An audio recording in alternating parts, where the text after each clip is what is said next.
7 বছর আগে জীবিকার তাগিদে পরিবারের সচ্ছলতায় ফিরানোর জন্য প্রবাসে পাড়ি জমান সাইদ আহমেদ। তিনি সৌদি আরব রিয়াদ 8 নম্বরে থাকতেন। একটা হার্ডওয়্যার দোকানে শ্রমিক হিসেবে কাজ করতেন।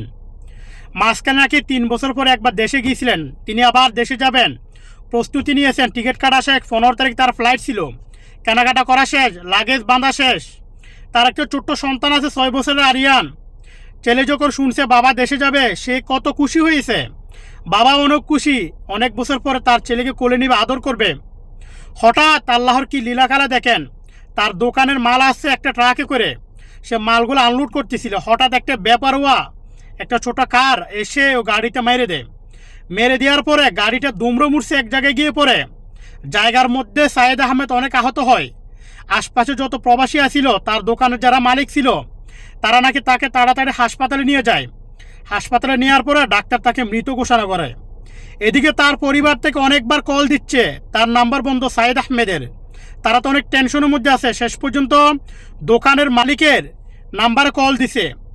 দোকানের মালিকের নাম্বারে কল দেওয়ার পরে জানতে পারে সাইদ আহমেদ গাড়ি অ্যাক্সিডেন্টে মারা গেছে। যখন তার পরিবার বিশ্বাস করতেছে না, শেষ পর্যন্ত সিসিটিভির ফুটেজ পাঠায়। শেষ পর্যন্ত মেনে নিতে হচ্ছে এটাই।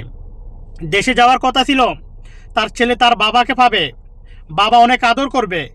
দেশে ঠিক হয়ে যাচ্ছে, তবে জীবিত না, মৃত যাচ্ছে। এ হচ্ছে আমাদের প্রবাসীদের জীবন। আল্লাহ তার পরিবারকে সুখ সইবার তৌফিক দান করুক। আর যে ভাইটা মারা গেছে, স্ক্রিনে যার ছবিটা দেখতেছেন, এই ভাইটা হচ্ছে সে। আল্লাহ তাকে জান্নাতুল ফেরদাউস দান করুক। যারা আমার ভিডিওটি দেখতেছেন, অবশ্যই ভিডিওটি শেয়ার করে দিবেন। আসসালামু আলাইকুম।